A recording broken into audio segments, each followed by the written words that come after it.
Mesdames, vous retrouvez très nombreux en train de regarder la télévision à l'instant, à ce grand programme, votre émission Atmosphère. Atmosphère, comme vous connaissez, c'est une émission qui vous fait voir ce que Dieu fait avec son serviteur. Je cite l'évangéliste Claude Kabundi Walesa. Allez, merci à l'équipe technique réunie comme un seul homme. Un arsenal de techniciens en face de moi pour la réussite de cette émission. Allez, Jonathan Gomali Pamoto, merci à toi de côté plus de vues. Merci à Aimé Bidoya, Gloria Moussaou, merci à toi. Merci à Bolasquin.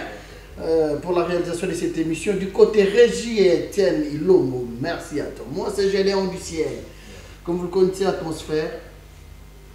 Ça, c'est spécial. Papi Samba, merci à toi, le directeur. Vous me voyez sur ces plateaux comme ça, c'est-à-dire, il y a à boire et à manger. C'est-à-dire, c'est une émission très spéciale. On va partager, on va décortiquer.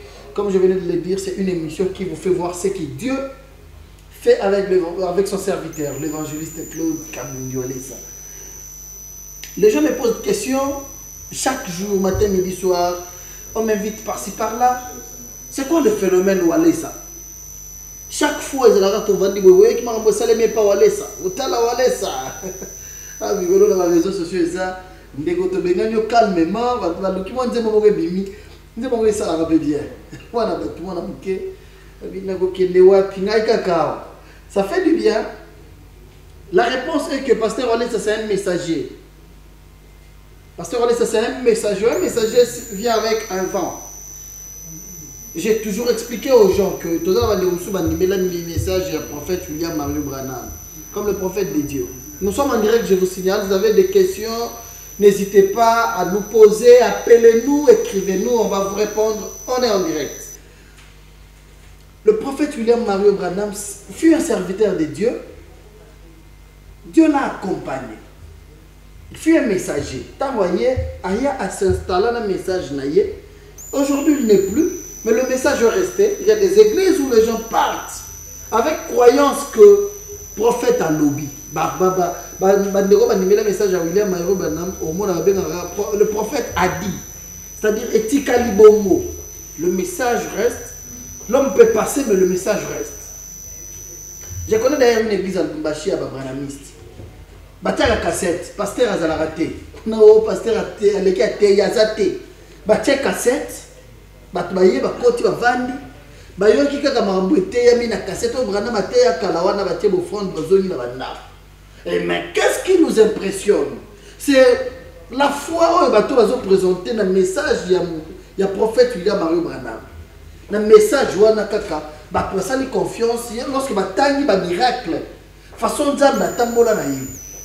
Lorsqu'ils ont vu comment Dieu a marché avec cet homme, lorsque ba yoki ba miracle nzambe sala na papa wana, les gens se sont accrochés à lui comme ça. Juste pour le miracle bandimé. Et c'est comme ça aujourd'hui nous vivons l'époque de l'évangéliste Claude Kabundi Walesa. C'est un messager, il est venu avec un vent. Le vent a soufflé et lorsque le vent vient, le vent souffle. Excusez-moi, je dépose mes téléphones. Un messager vient avec un vent. Lorsque le vent souffle, ces vents-là, ils sont à côté, ils ont ça là-bas tout bien. Mon peuple qui te connaît les bisous. Des bateaux bandits, mais l'Inzambe a walé ça. Des bateaux ont témoigné chaque jour. Des bateaux ont un miracle chaque jour. Des bateaux ont la parole de Dieu, s'accrocher à l'objet. Parce que il y a un message, il y a sanctification à s'imposer dans nous. L'homme de Moukaya, le vent a soufflé du côté où c'est Pelina Mopépiwana. Le même vent aussi a soufflé du côté où Mopépédo soit battu, comme il aura Mopépakaïna, comme il aura la tourbillon. Et ça soit battu. Mais pourquoi ces vents? Pourquoi Walesa? Qu'est-ce qu'on doit faire pour te détruire Walesa? Qu'est-ce qu'on doit faire pour Walesa qu'au canapé n'a plus lui ne le fait pas. Pourquoi hier? Comment on laisse un système moro ya tel n'a pas dans une moro à Kabelier 10 000 $, 5 000 $, 1 000 $, 300 Zwanda. Etienne a relaxé biso morotala. Pasteur on laisse un tel père spirituel naïe. Alors grâce à ce monsieur j'ai connu Dieu. Ça c'est un père qui m'a encadré. Ça va faire longtemps que nga na yebi nzambe na nzela ya papa oyo. Qu'est-ce que je dois faire? Comment est-ce que mon pasteur Mouto a l'accident avant dans la Mouchima, il y a Kinshasa, telle invitation avant dans l'hôtel? Non. Je dois honorer Dieu à travers cet homme. Pasteur Olé s'achète une parcelle. Il construit une maison à son goût. Il équipe la maison. Je pense. Il équipe la maison. Après, Azuye. Ayemse papa Yaka. Ndako yokomi yayo. Ndako un étage na Kinshasa. C'est-à-dire, et ça les macatés, le pasteur va ça la remonter. Ah voilà, merci à la réalisation. Ça c'est la maison que le pasteur laisse à construire pour son père spirituel.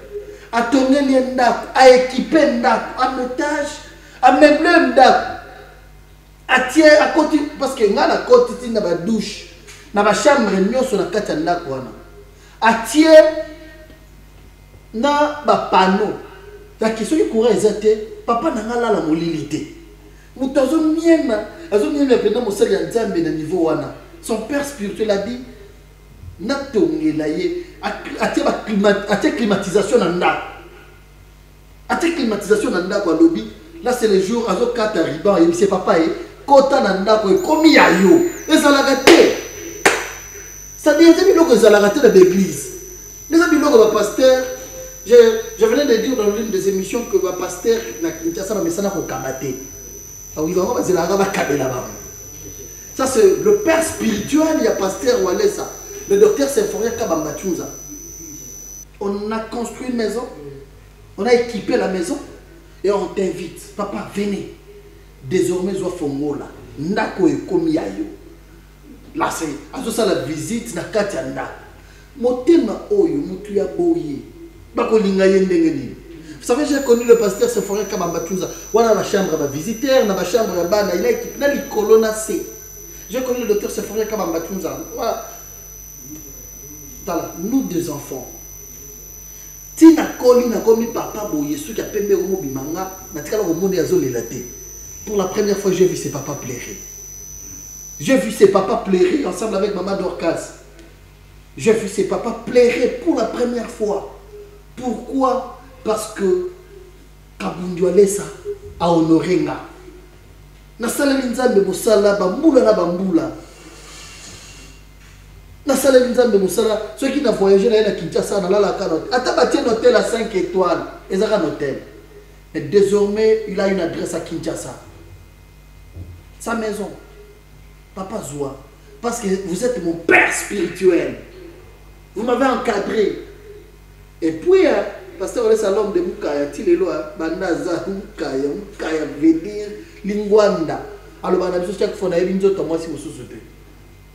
c'est-à-dire, il a pris l'exemple de son papa. La difficulté que nous avons, les lois, tu ne m'as pas pasteur Ndumba, quand tu qui Ndumba dans d'autres. Navanda. Navanda. Mais tu ne m'as pas pasteur Ndumba. On transmet, on donne que ce qu'on a. On transmet ce que nous avons. Ce qui est qui nous va côté yango. Ce qui est le kosopo, et ça la pasteur le koso mon bena lobi. Botia mama ata transport, bozo nga banda kuma nzamba mona yozo nga makolo yo tika transport. Papa, où est le boulanger? Le pasteur allait ça. C'est vent à souffler. Ça, c'est un vent qui a soufflé. Et Dieu l'accompagne avec de grands miracles. C'est ça maintenant la base de cette émission aujourd'hui. Dieu l'accompagne avec des grands miracles. Si vous voyez cette chaise-là vide, ça m'a tiqué. Je pris le temps d'étudier ces témoignages. Nazongeli vraiment télévision. Et puis Nazongeli. Ouais. Nazongeli malgré l'invitation, Belé, Libanda, mais atmosphère en direct ici, Nazongeli. Je pris le temps d'étudier le témoignage. C'est un témoignage d'un papa qui a fait presque 30 ans de mariage.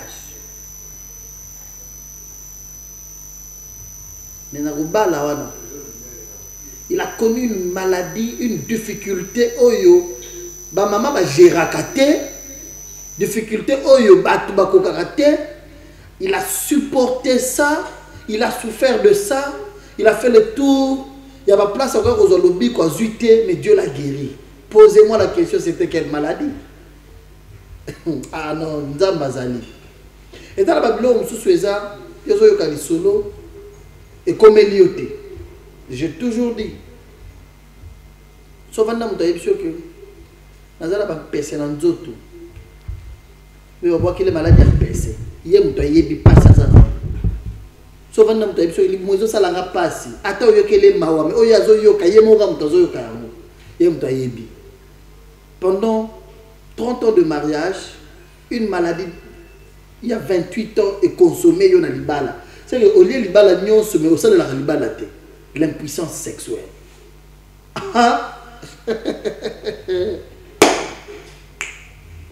C'est que au sein de la libala, mais au vivant la libala, mais Dieu a guéri ses papas. Au travers de l'évangéliste Claude Kabundualesa. Vers la fin, maman a décevoir, maman a l'ennemi pas le biche peut partir. Ça ne va pas. Na qui négatif. Na qui n'est pas. Na vandi mais na vandi kak na zo salani. Dala. Bela mutua. O mela na vagine za la kaka. Na vagine za la sous de la reine. Ibikap. Bela mutua o mela ibikap. Attends le beau vimba yo ba o masser. Ko belle impuissance sexuelle. Ah, cet homme, Dieu l'a guéri, Dieu l'a visité. Par le canal de l'évangéliste Claude Kabundualesa. Régis, quelques minutes, on regarde d'abord le jour de son témoignage. Lui-même parle. Et on se retrouve après. C'est tellement compliqué. Parce que mon cas était tellement compliqué. Au point que les docteurs, les sexologues, les tradis praticiens ne pouvaient pas résoudre. Et comment qui pensa tina niveau oyo wapi ba dokotolo ba toyo pensa ba tangeli makambo yango ba kokaki ko pesa ngai ya noté. Ils pouvaient faire au mieux de leur connaissance.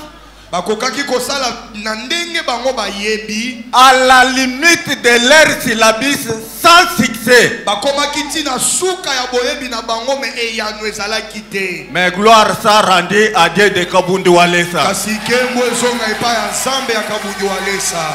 Jésus-Christ, Jésus-Christ, notre bannière de victoire. Yesu Kristo bendele na biso ya elonga. Problème ezalaki yake même moi na moko etoboti amonaki yango compliqué. Imaginez-vous à 10 ans moi azoya kotuna ngai papa pona nini nazaka ngai moko. Les problèmes étaient tellement compliqués au point où même les fils, l'unique qu'on avait, à 10 ans, venaient pour me poser la question, mais papa, pourquoi je suis toujours moi-même? L'enfant en question est ici.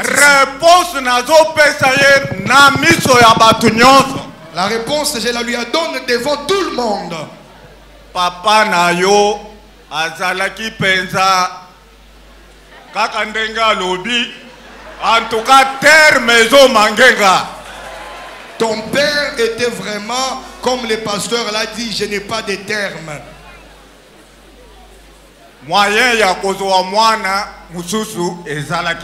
Il n'y avait pas moyen de concevoir un autre enfant. Seul Jésus, oya contournaki la voie des sensations. Seul Jésus. Ndemunto a contourné la voie des sensations. Kaka Yesu Kristo nde aye koleka pembeni pe a contourner zela ya ba sensation. Pour tout être humain, pour la moto nyonso azo le kaka par la voie des sensations. Moto nyonso azo le kaka na nzela ya ba sensation. En tout cas moyen ya kosala autrement ezalaki te. Il n'y avait pas moyen de faire autrement. J'étais désespéré presque. Na koma ki penza na suka. Mais un jour, kasi mokolo moko je suis allé rencontrer l'homme de Dieu. Un oiseau tacheté. Un oiseau tacheté. Taché du sang de l'oiseau mâle. Un oiseau d'acheter du sang de l'oiseau mâle. La nouvelle piscine de Bethesda. Piscine ya Bethesda ya Sika. La béatitude oubliée. La béatitude qui a été oubliée. Les bêtes d'attelage.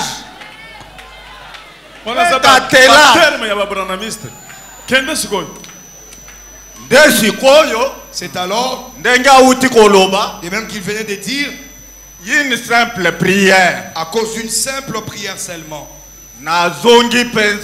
Je suis rentré désespéré presque. J'étais désespéré. Parce que je m'attendais à ce que moi-même je m'attendais à ce qu'il prie vraiment jusqu'à transpirer à cause du cas que j'avais. Mais je suis rentré à la maison. Le premier jour. Deuxième jour. Le deuxième jour. Troisième jour, comme il vient de le dire. Le troisième jour, il y a quelque chose qui s'est passé.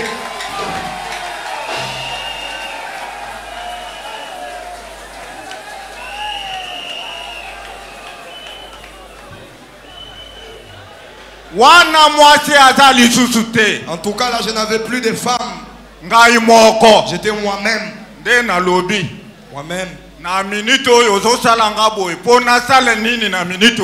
Moi-même, je me suis.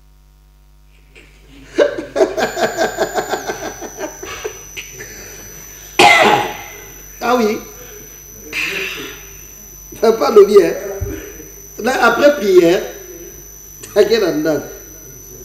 à la premier jour, déjà il est parti désespéré. Il s'est dit, non, non, pasteur, on laisse une situation, lui s'attendait à une forte prière. À mon attaque, pasteur, il sauté. Au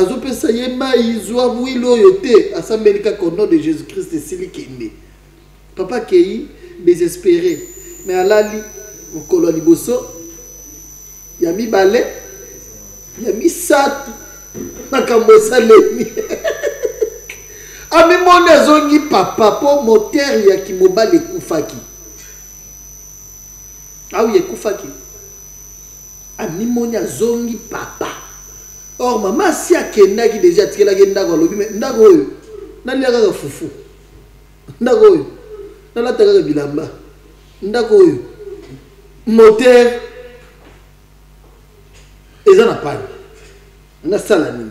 Siko ya lobby, siko esale minga amoni ezongi moteur esali. Moteur esali azante. Na sala nini. Je me tiens debout, je lui reçois sur ce plateau. Je me tiens debout, il est avec moi.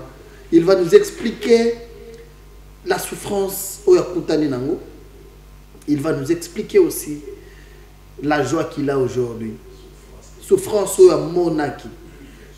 Pour voir des souffrances, ma belle humiliation, il y a que autant pour la mère Nanzela, boza bien, mais sur beaucoup mis place Yabino au fouté. Je peux me tenir debout? Avec votre autorisation, la réalisation.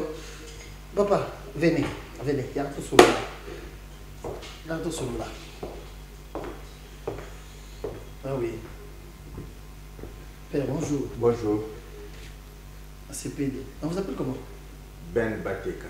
Papa Ben Bateka. Ouais. Sentez-vous à l'aise. Merci beaucoup. Je pense votre témoignage réconforte beaucoup de gens. Prenez place.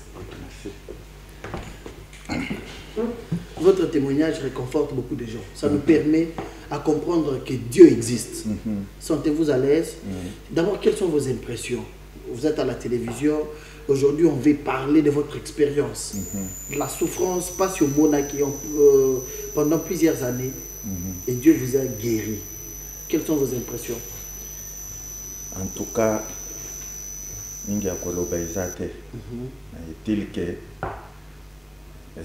nazana isengo makasi. Ok. Ndenge nakomi na niveau ya kokomaki esiko na chaîne ya télévision pour na témoigner grandeur ya Nzambe ya Walesi. Nasepeli makasi. Merci. Merci. Vous êtes à l'aise. Naza à l'aise. Ok. Lingala, français, na kozala bilingue aujourd'hui. Amen, ça va faire du bien. Ah, on témoignage tout à la wana. Magamona nyo soyo. Ngai.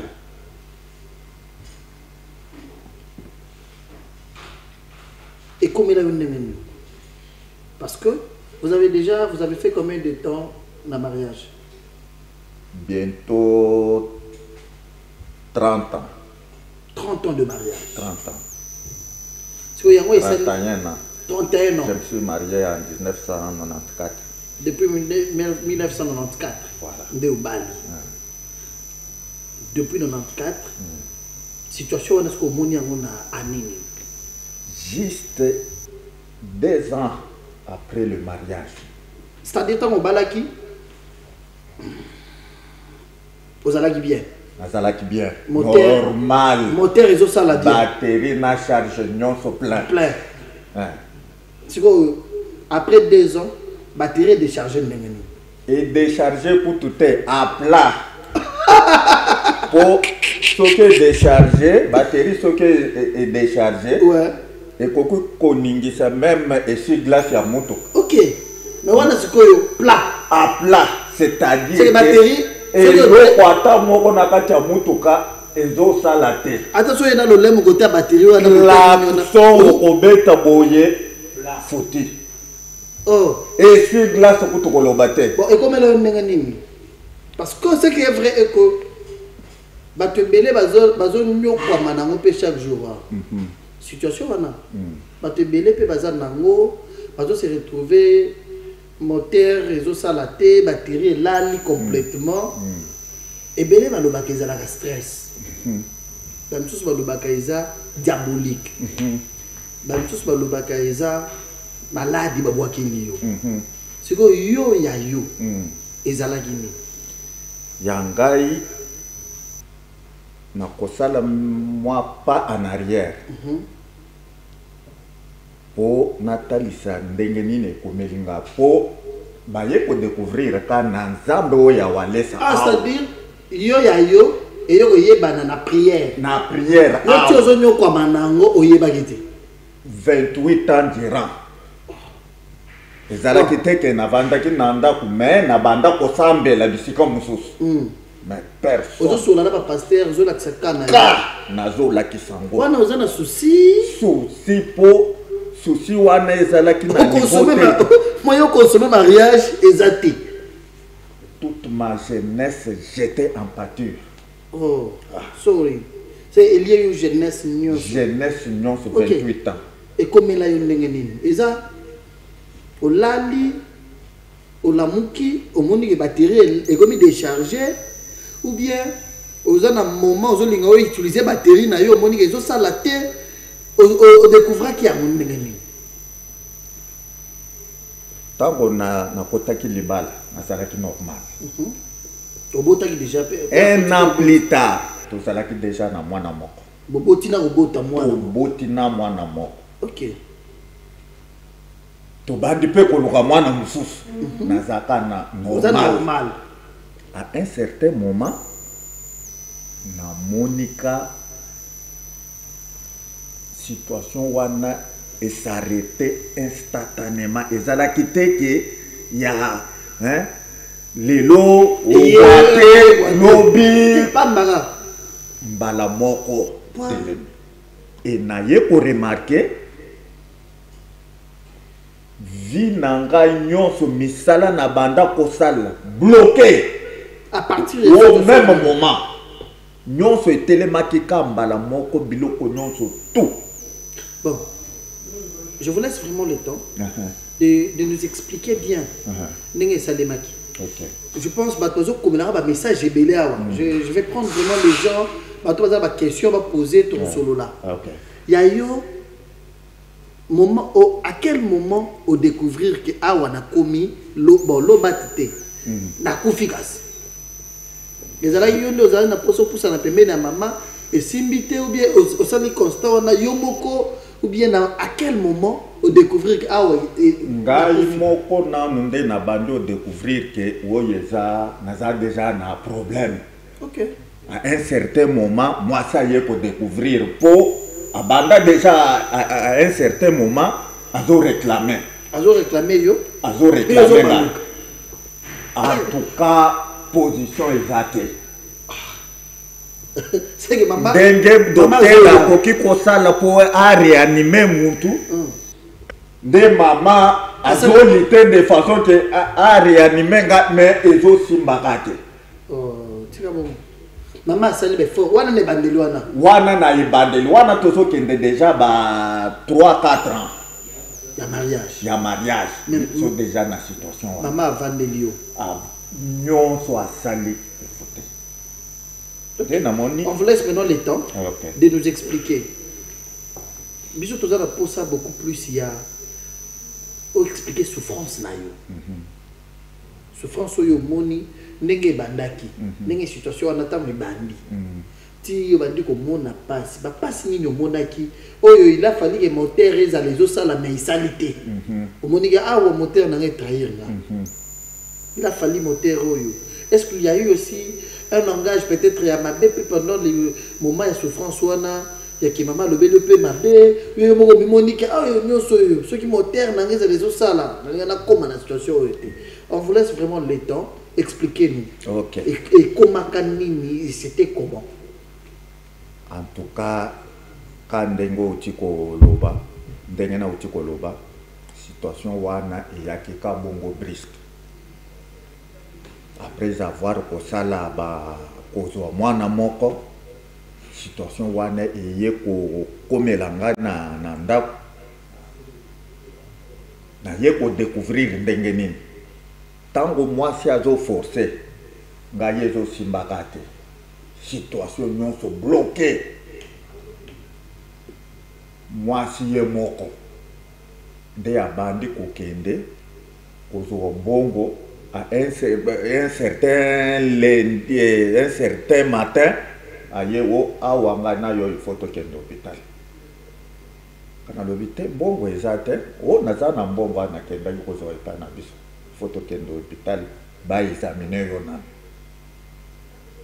Rendez-vous compte to komi na niveau ya hôpital. Pour expliquer situation nyonso wana. Il fallait basa la examen ya oyo ba mekaka semence ya mibali ba benga kabo betre biso ngara bela mona nte na ba na moteur examen ya na moteur ko joga problème te examen ya spermatogramme. OK yo do yebi expliquer biso sikoyo bazo bimisa mwa bokal mkebo bazo pesa ngai balakisi ngai pièce ya chambre moko o bokota na madame na yo boyela biso semence tokoti kuna pour comprendre degré ya souffrance humiliation wona zwaki tozo kota tokoti kuna ngai na telemakate sikoyo semence wana na linga na ya na ngondenge. Depuis tokoti tozotala na kaboy. Mwasi pe ayebi ndenge bazwaka ngote azotuna ngai me bapesi o seringue te po ngana lobi seringue est-ce que ngana yebi to yeko bima ngai na ye to kei ça fait mal mais ba musuzo европéen et je peux ça pour ça aussi. On a maman azotuna ke bapesi o seringue ye akanisa kike bakotuba boye babendi. OK yonne il faut Otelema na ye po babisa semence tant que ça qui nebo kenda tabo sala mouvement mais ce qui est yé bobimisi voilà tozongi kuna mercredi wapi na ninga na lobby mais exacte ndenge nini nga na lobby mais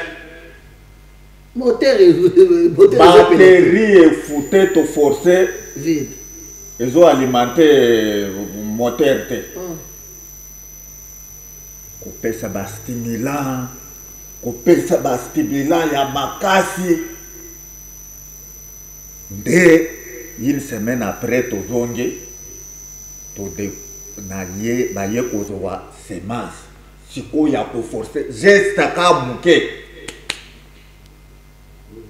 semence ye batali boye balobi yo ndenge za boye mai na mafuta sangani ba yebisi ngai zela be problème moko ezali awa yeba iza tribu moko boye woyo na ko terre kombo nango ezalaka tribu wana batu bazalaka soki bokoti ndako ya libala bamoni mwana baye komona mbula ezopusa na mbula ebele deja ezoya mwana mosusu azoya te okoyoka babandi ntango mosusu mwana mwasi oyo ayaki na mwana me ndenge nini mwana mosusu azomonana te eboye na boye wana fami na nga babandi eyo ndenge nini mwasi na yo ti sikoyo mwana mosusu azoya te boteka mwana bato avanda kimia bango bayebi te yo nde ozobela mwana bato aza disponible wende wana basalinga ye examen batali ye balobi epa na ye eloko eza te aza normal yo nde oza na problème epa na biso problème epa ya mwasi il faut koluka ndenge nini akogere makambo nyonso wana jeune très jeune naboti mwana liboso na age ya 29 ans trop jeune.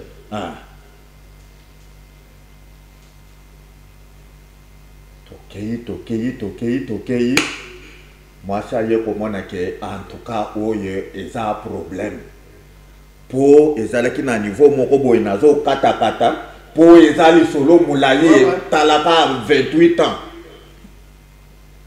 mwasi azoyebisa ngai te ngai après tout nakozala awa kapo na kolambela yo fufu kosokolela yo bilamba te nazomona musala manga nazosala lisusu awa te age na ngai oyo donc nakomi ka muntu ya ozotala boye ozonégliger wana mama c'est que a consommer pe jeunesse na ye na bali ye na 19 ans avant de lire encore à 19 ans makila na mai ezosala nzoto eza ndani rendez-vous compte sikoyo a se retrouver nzoto eza aza na posa pe à se sentir na libala na ya bota a consommer ya ndenge esengeli mais mobali aza incapable ya rendre maman heureuse. OK, tellement que mutungisi eleki ebele na chambre j'ai usé de ma sagesse pour na kotala soki na continuer ka kolala na chambre en tout cas c'est comme si nazo provoquer makambo po na ndako penza position oyo totikalaki nango ezalaki ka 96 majuscule c'est-à-dire quoi oyo tali koto oyo mutu atali liboso ya mbetu mususu mutu na makolo ya mbetu topesani mikongo bino bo vivre bongo to vivre bongo pendant des années et des années mais tellement que mutungisi elekaki ebele bato bazobenga ngambo limbisanga je suis vraiment je vais prendre vos appels peut-être après soit écrivez-moi c'est plus mieux on lui laisse le temps de nous expliquer ça va faire du bien bato ebele bazobenga ngai bokomata ba message tokosolo la sima totikana no temps ba expliquer biso c'est choquant OK nde sikoyo asalaki na motuka nanga alobi il faut na ki ma chambre pour na kosala bien il faut na yebisa yeke tala soki ndenge motuka oyo ezolala libanda yango moko eza mabe bakoya koyiba biso ba enjoliver na ba pneu jour mosusu tika na banda kolala na motuka na kengelaka motuka wana ezalaki prétexte nga nazwaki mpona kotala ndenge nini na banda kotungisama na ndako quelle humiliation un mois nazalaka na motuka ntango olobi na ye bongo andimi mpe tour ya liboso andimaki alia bandaka si kolala mais ndenge aye komona ke oyo makambo ya mutuka oyo nazomona neti ekomi problème mosusu 19h 20h moto akei kokota na motuka nde alobi te abandi obetela baleki na ngai masolo Ok, ye mutabi secret. Ye moko abandi. Bino bozo accusé ngai pamba. Ngai naza mobimba. Baleki na ngai. Yenda kufi. Mwana na bino yaya na bino ye wana zolala kana mutuka. Na zo mona pona nini azolalela na mutuka te. Tala depuis toza boye tuna kangali susu makambo te. Nzoto na ngai ata na lati ndenge nini. Ndenge nini. Nde balobi yo landela ye kana mutuka wana wo yeba clair. Mama kote na mutuka. Nde ayeko yo sanga soki lelo ozokota na mutuka ngai pe na tokolala na yo kuna. Ba so ba chaque jour ba tembele ba politicien bele ba sila na kana mutuka. Nde natalinga na lobi. Makambo esale maka. Nde na lobi. Anandinga tiao. Te. Il faut na luka solution. Nde na bandu ko luka sikoyo nzambe. Wana nazo sambela wapi na Branham. Ok, vous avez un message. Pour exposer kana ngai devant batu, devant ba pasteur. Ata pasteur kwete oya yaki yao. Ouais. Ayebi bien. Ayebi kana ngai très bien. Pasteur kwete oyemba kawana. Oya yemba kawana. Na Branham. Toye ko yebana na ye tango na kenda ki mweka. Nde to sali connaissance na expliquer pe kana ngai boy na boy. Abondela pe mingi pona anga. Ye ko sala ke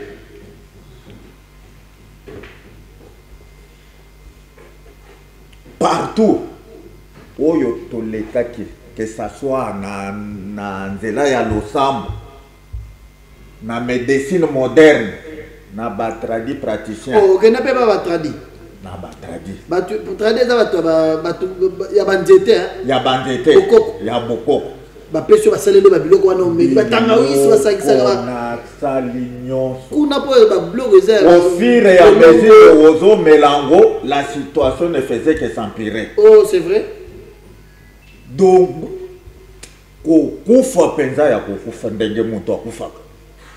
Donc natikala keka naza mobile nazo benga mana kombo mobile ndenge tango bakomona nga na lati pantalon naza na mandefu balobi mwana mobile ye wana zoke. Mais en soi oye zo sala ki mobile exacte wana exacte.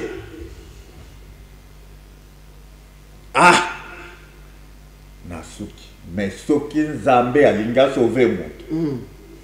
Il peut emprunter n'importe quelle voie. Voilà. Dites-nous alors, quelle est la voie que Dieu a utilisée pour oser délivrance? Ok. Parce que, quand même, c'est pas un secret. Ah, ozongi. Ok, nazongi. Nous avons. Ah, ouais, nazali, ce n'est pas pour rien. Na télé, na chaîne ya radio pour na lobaboy.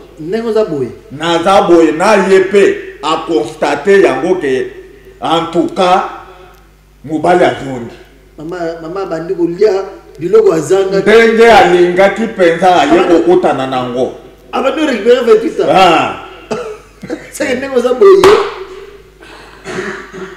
ozongi normal nazongi normal. Ok, dites-nous alors la voie que Dieu a choisie pour comment la délivrance, parce que les problèmes comme faut bayeba.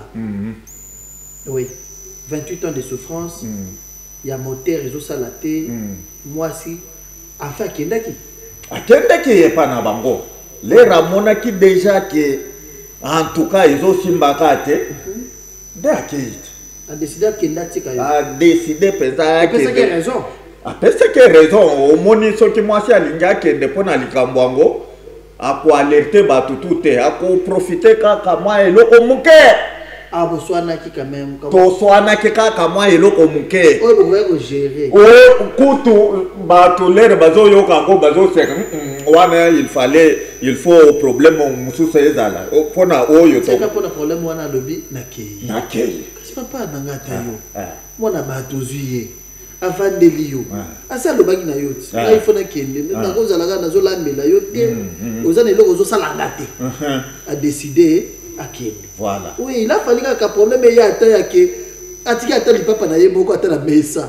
Aussi li kelaka est-ce que Batia le papa allez nakei de boye problème ezali mais pour revenir na mutuna na yo nzela nini nzambe azwaki pona ya kokoma na niveau oyo nzambe azwaki temps ya ndenge Dieu connaît mieux la fin avant que le commencement ne soit ayebaki déjà nini ezosalanga aye kozwa nzela oyo aye mpo na banda kolanda pasteur Walesa na chaîne nazalaki déjà na leki na ngai oyo asambelaka awa azwa mpe mwana moko na ministère ya pasteur Walesa depuis Mbujimai ya bandu botate abanda kobota te nzamba PCP mwana nzamba PCP mwana nazalaka na grand frère na ngai Jean-Claude ekiste moko ye abanda kotangisa biso Bible azotangisa biso ekankar à travers la Bible. Ok. Si azalaki bino occultiste ya makasi. Ya makasi. Ba chrétien awo babanda kokima ye kaka Bible oyo kokima ye. Côté la yo. Ba côté ya makasi wana. Jour moko na ye kotala ye agomi pa Walesa. Atiki ekankara komi awo. Kana lobi ça, il y a de quoi s'arrêter un moment et se poser des questions. Denkeni ni vie oyo akomiao. Na banda ngai kaka na Branham na kanga mikako. Mais un jour naza déjà awa. Bandi oya awa. Te naza déjà na Kinshasa awa. Wana isalemi na Kinshasa. Wana na. Naza kika ailleurs. OK. Na yeko comme naza na Kinshasa. Naza déjà na 23 ans. Ok. Dengue situation ezalaki te na tali ndenge bato bazobunda na sombi moto na bandi kosala nango taxi moto nasali accident ya liboso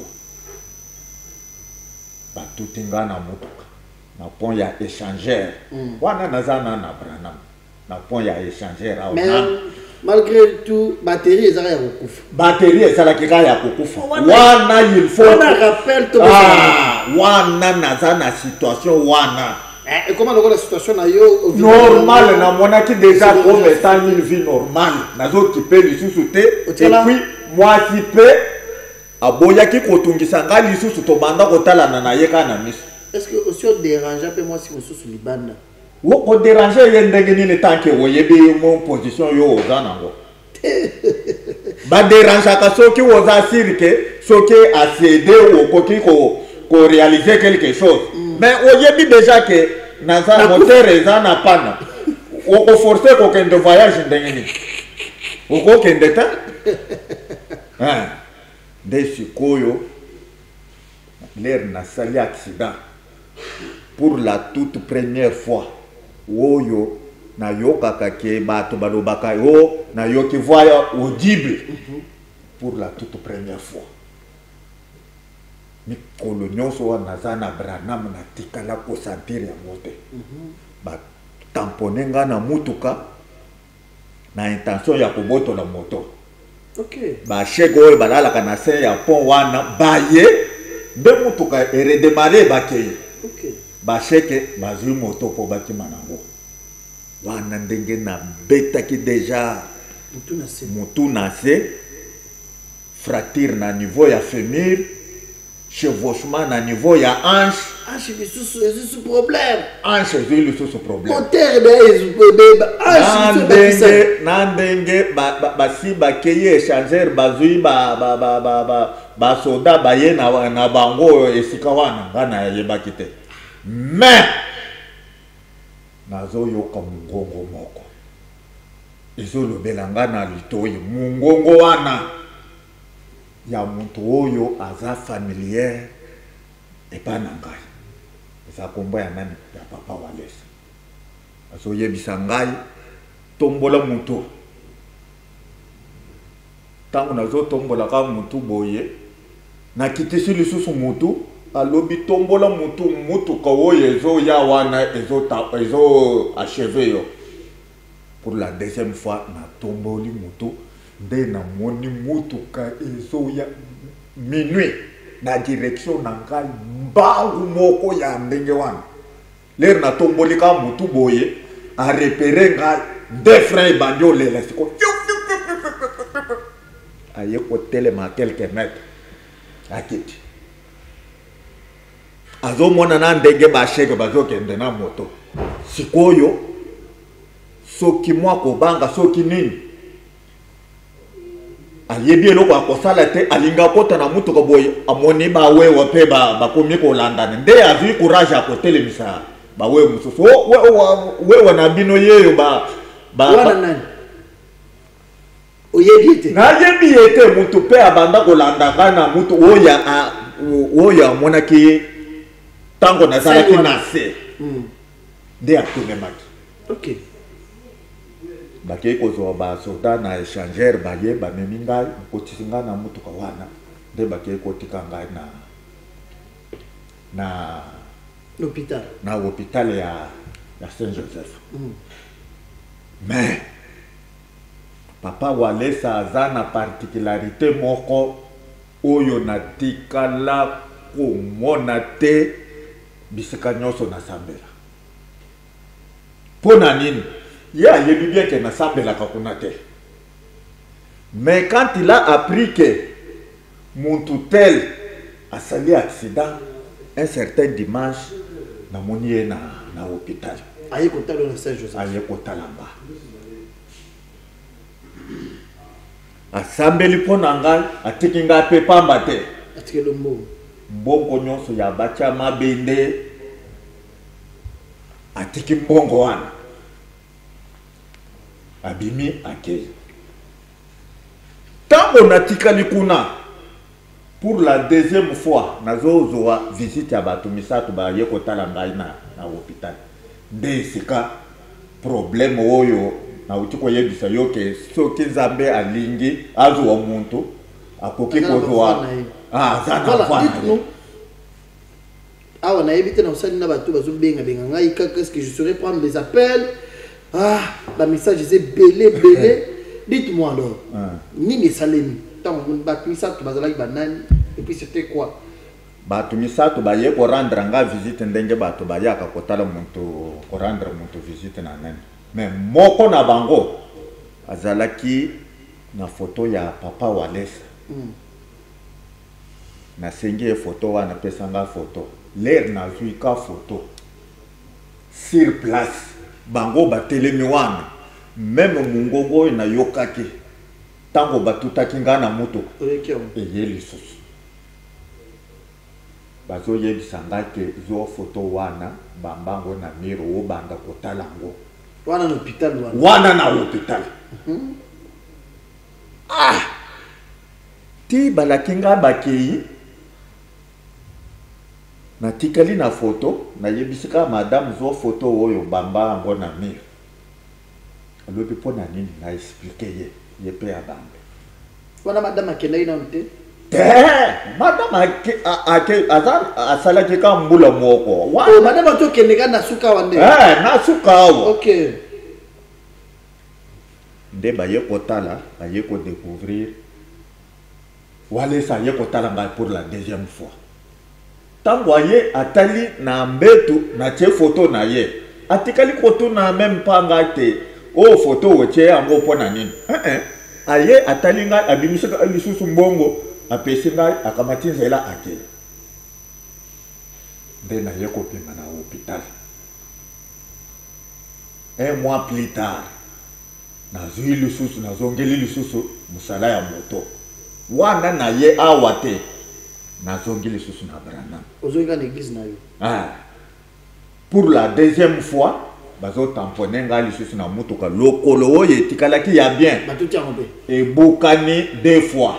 Double fracture du tibia et péroné gauche. Bameminga na akram. De sekana ye ko comprendre que oye zalaki appelé ya Nzambe wa Walesa. Nini lekaki. To komika na akram ba déposer nga. mutuka wana oye tamponenga ezalaki ya compagnie moko boye bango quand même bakimaki te bakangaki mutuka DG ya compagnie wana aye atalika na ngai tout ça apesi mbongo po basala banani ba examen ya radiologie mais l'air aye ko découvrir que ka o naza nango ekokote bango ebele akamati nzela akimi basali tout bacorrompre place mutuka ezalaki balibere mutuka na engagé baavocat bazokende kuna bacorrompre bango bakomi kosala nga boye badepouye nga na biloko nyonso oyo nazalaki nango yake soki nalingi nalandela balingaki kaka basede baresultat ya radiologie yaka balobi tokende nango boye zokande bazodepouye ngai na nani nyonso. Ok, sikoyo nini ye osalema eye kosala ke na situation wana na telemaki situation eza te il fallait kofuta $2500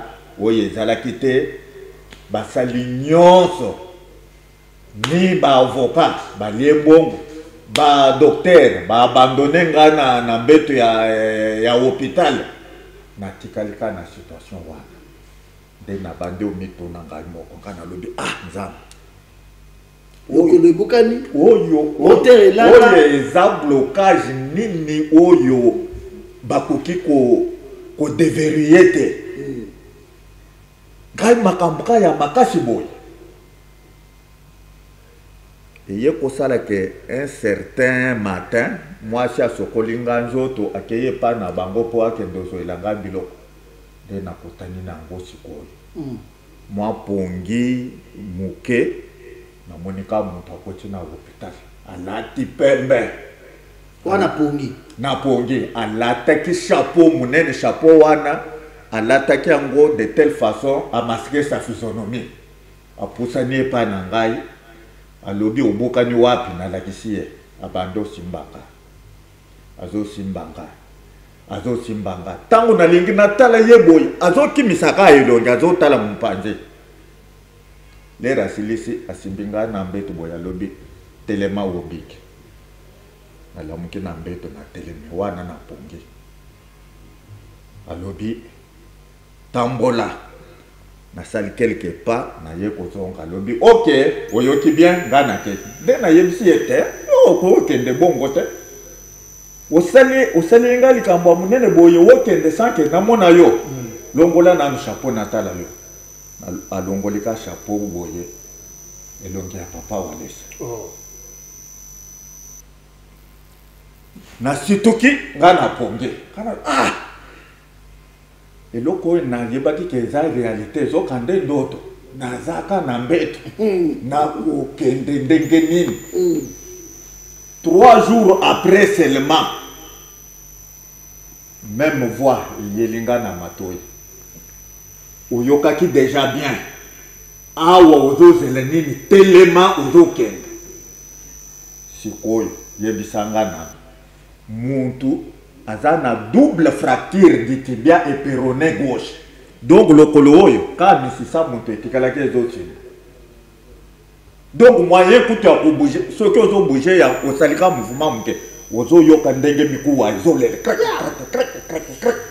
Je me souviens nabuga na pe na sala accident mabe kana lokolo moko 2 fois sikoyo après avoir koyoka ka mungongo wana mbala moko fois moko elatinga bandi hôtel ya ndenge wana na meke nanu ko bouger lokolo yo tango ya soki olingo bouger yango muke okokoka te mais nasalika neti nazo bouger boye nayoki lokolo répondre na soulever boye et répondre na yena makolo boye na kitisi na se ya mbeto ngai moko na tie maboko na mbeto na telemi na pesi po kote na bukanaki otamboli eloko te na tamboli yes na tamboli directement na sali tour ya salle na zongi na vandi mwasi oyo atikaki nga na mbeto na lali aye na biloko akolianga na yebisi yeke nazo apprendre yo bonne nouvelle na minute oyo nazo tambola déjà tala ndenge natikalaki makambo na lotaki tala sikoyo ndenge nazali otamboli na tamboli malgré wana mais côté na biso ya batterie wana batterie ezaka ya kokufa nde esika nayebaki te mwasi alingaki aprofite ka na basouffrance nyonso wana alingaki akende periode wana makenda te azo andire ka donc mwasi ya nzambe basi malamu baza il y a de bonnes femmes donc moyen te na telemi sikoyo na yebisi nzambe ndenge nini nakobimao nasi na telemi il fallait kofuta $1200 ya mbeto ya hôpital kana lobi nzambe oyo naza sirke eza loboko na yo sikoyo okoki kotelemisa ngai boye natambola po otika ngai ba coince ngai enfermé na hôpital te sunga ngai balibere ngai mbongo nayebi ke eza te mais yo oza na makoki nyonso wana ozosola na papa na yo nazosola mais nzambe eza papa na biso voilà. Venez à moi vous tous qui êtes fatigués et chargés, je vous donnerai du repos. C'est-à-dire, tu te vois fatigué. Fatigué. Tu as dit, j'ai un père. Complètement coincé. Que je lui dise quand même, malgré il y a force, ils ont unité. Quand même. Vraiment. Dès na lali lisusu na ye komona lisusu ka walesa. Wana nazo sambela awate. Na ye komona lisusu walesa wana ngana ye tosana ye na mbushima.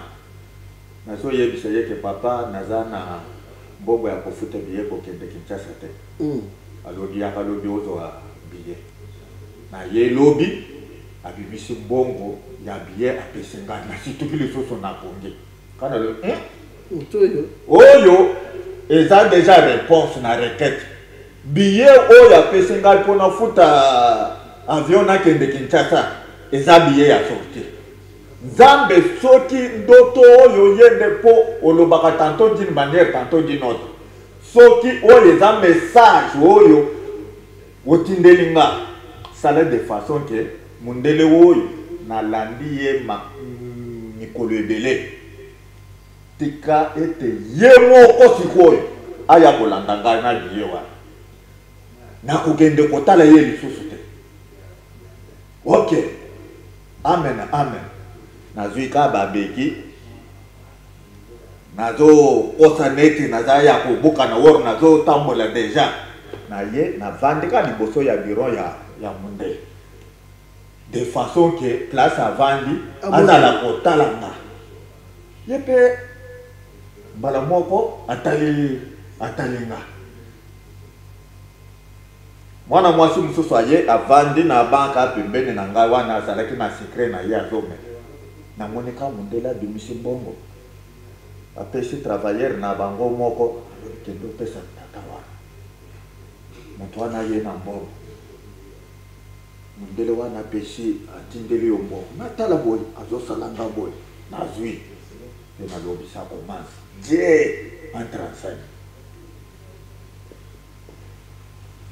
Mundele atelemi po akende abwaki miso boya moninga mbala moko ye moko ye place na Nazareth. Sikoyo deja ye wana kimi azoya kopesa mbongo botocha yo mabende. Sikoyo zo salami bana lobi nabi malibanga. Oza na posa ya kobima. Okosalela biso mukanda ke yo moko mundu ngana lobi na kosala mukanda. Aye kuto okosala mukanda wana te. Allez, plap plap. Autorisé au bima. Billet de sortie. Tu sais, c'est-à-dire nzamba sala no makambo belé. Et belé ma bien. Tomi na suka. To chité. Force na yo, moteur na yo ezoni nengani. Moteur nangai ezongi après avoir ko palper makambo nyonso wana. À partir ya kobuka na oyo na buka naki ndena kendaki kotala papa walesa. Kojebisa ye wala yasa ya. Leo relater l'esco histoire. Makambo nyonso ndena tikalina awa mbala moko. Mais néanmoins, quand la situation n'a pas. Ah, le micro, télévision, ok. Ah non, attends, je vais vous aider. Ok. Ne bougez, hein. Voilà. C'est bon. Ok. Dès ce qu'on a eu un là. Néanmoins, quand on a un problème, na talibo yenga na lobiso kinzambe abongisinga makolo kawoyo akobongisa les appels s'il vous plaît. Le temps nous fait défaut. Il y a plusieurs appels. Ok, aidez-moi. On a battu tout à la biso bayeba ozongi normal ndengeni na zongi normal boy. Tout d'abord na yaki kore la télé pasteur Walesa avant na comme na pasteur Walesa intercesseur moko. Ah ok. Yende à partir de la délivrance de ba découvrir que eloko nyonso esalinga wana o naza na problème kaya nazaka na mwana moko eza kade ya ba papa alakelaki yo mabe 29 ans avant et après 29 ans avant na ye kosituka kana wana nazoaki problème na papa leki na yo est-ce que balakisi na modalité ya koranger ye azelaki ke ngana ya nakende kosexcuse na futa ye bon azongela maloba na ye tout ça mais nga nasalaki yango te mpe aye kokufa akufi na c'est yo ya akufi atikelo malédiction wana mais quand même alors tu malamu po ne bandeli wana amodisaki yo osobotaki na botaki mwana azalaki déjà na 3 mois les aye ko me dire au début de ton mariage au début là ozu problème na papa lekina de papa lekina yo alakeli yo mande nazalaki déjà na mwana na 3 mois lati yo ti de lataki ngai déjà la base ya makambo nyonso wana de baye ko découvrir yango balakisi na modalité ya kosala tosali to arranger ti ici mais problème proprement dit etikalaki kaka malgré tout ce qui s'était passé mais problème batterie là likaka eye na zui courage ya koyebisa papa Walesa nini l'air na moni mwasi akangi bisaka akei de na lobby maintenant ça devient plus compliqué andimela ngai na passe l'hôpital à Vandi sikoyo jiwo naza nango na kobala mwasi mususu connaissant déjà situation où naza nango ou bien na kotikala na mikufela ngai moko na ndako voilà genre ya question na banda ko se poser nde na lobby na kangaka motema na kende kokutana na papa Walesa tango nazokende kokutana na ye wana nazalaki très sûr de son Nazaréa. C'est-à-dire quand on parle du Nazaréa, on voit l'alliance qu'il a conglée entre lui et son Dieu. C'est là que nous avons pasteur Walesa. Les gens ont la place, il y a souka siko pona yo. Pona donc espoir et souka. Carte ya souka ya kobeta ya mwana. Lobi. Na ke quand même na mona pasteur Walesa.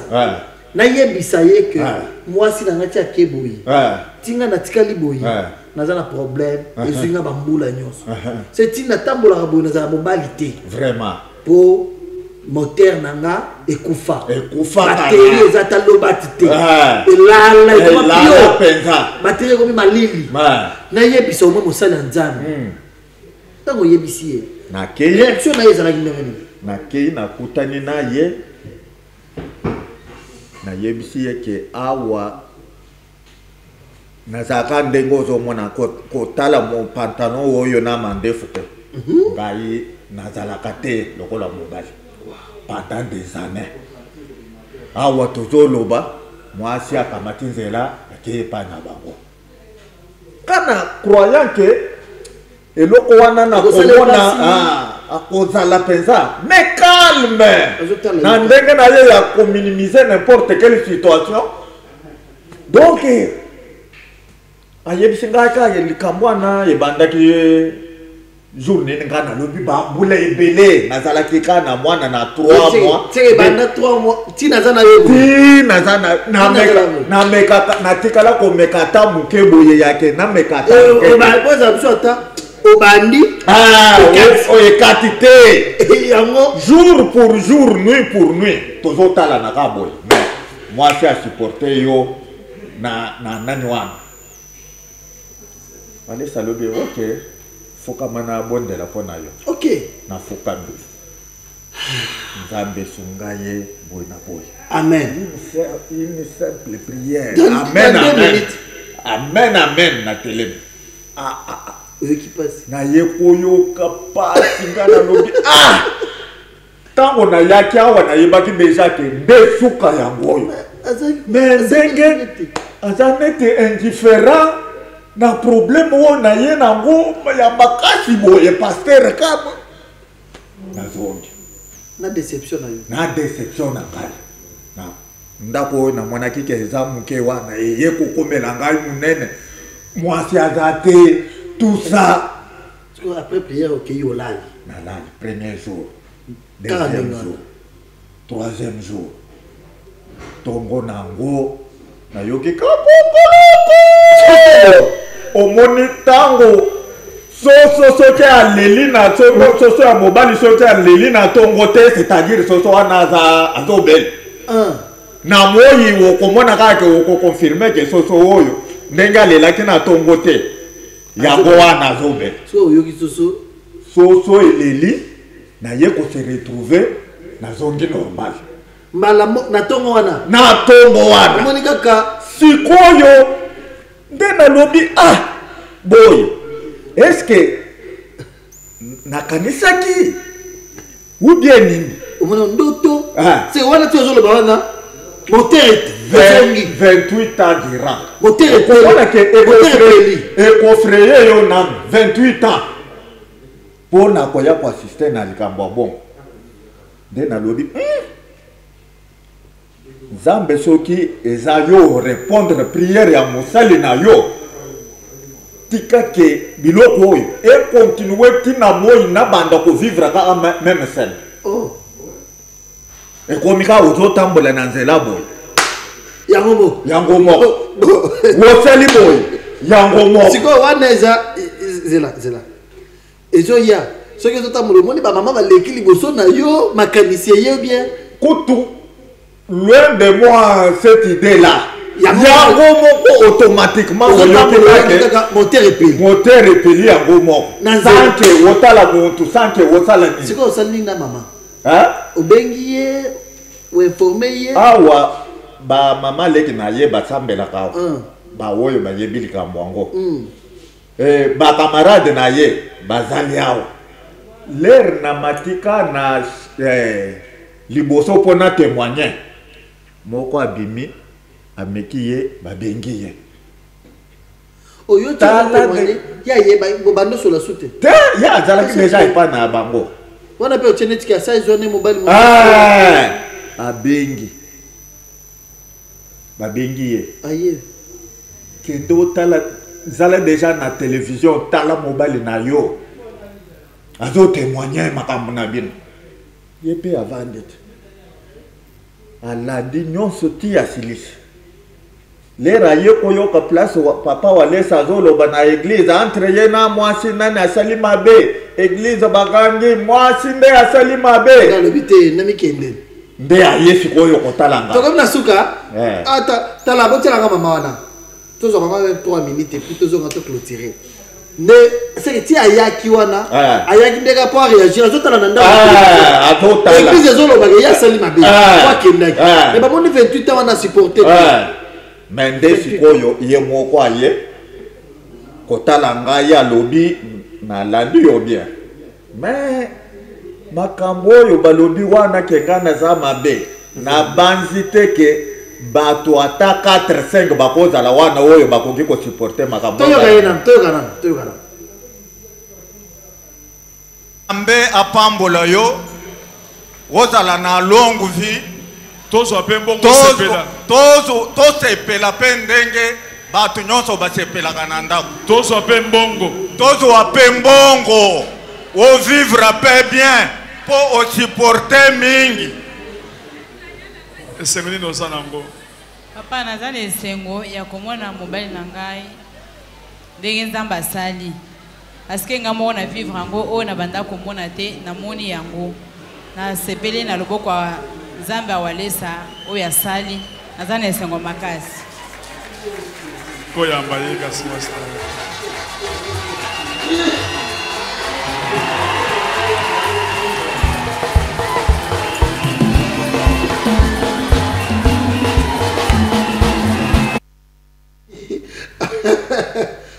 Tant y a mis des choses dans ma bouche, Ah, elengi fort. Oh, Congolais dans la paix retrouvée. Eloko nasalango kala. Ah, nasalango kala. L'air nasali bongo. c'est comment on est le ça toi na moteur. Kuto avant que tokoma na niveau oyo. Nga nazalaki déjà nga na lobi yako omeka nano batterie soteza. Yo buleke masolo ezaka ya kalawana. Ameki pe ayoki ke en tout cas batterie répondre kitoko. Bokena ye. Ye moko zo témoigner kuna ke namoni que cette fois-ci ça va. A témoigner. C'est ndenge za boye. Makambo ezongi normal. Makambo ezongi normal. Maman retrouvé mon bal na ye. Maman a se retrouvé na nyonso elekaki nyonso wana peza ade ko se retrouver ozala ozoyoka bien moko monetika ocho banango sika le 28 ans là obosana yango moyeta na bosana yango makasi encore mais bologo za nobika même 4-5 fois le prière il y a 2 minutes. Il y a 2 minutes. Voilà, nous sommes à la fin. Merci beaucoup. C'est un grand témoignage qui a touché les cœurs des gens. J'ai beaucoup de messages ici. Nazan a plus de 150 messages. Peut-être le temps ne me permet pas. On va s'organiser peut-être pour une autre émission. Voilà. Je vais garder vraiment tous vos messages. Excusez-nous parce que je devrais vraiment lui laisser le temps de s'exprimer. C'est un témoignage choquant. Quel est le dernier message que vous pouvez adresser par rapport à votre situation? C'est que vous avez vu, vous avez vécu vous-même. Vous connaissez la souffrance. Vous avez consommé cette souffrance-là pendant 28 ans. Vous avez vu beaucoup de choses. Alors aujourd'hui, Dieu vous a guéri. Il vous a délivré. Quel est le grand message que vous pouvez adresser à tout ce que vous regardez? Message qu'on a adressé dans le public, c'est que dans n'importe quelle situation, il ne faut pas perdre espoir. Nzambe azali. Nzambe ndenge azali. Aza à mesure il y a pour répondre à n'importe quelle situation, n'importe quel problème.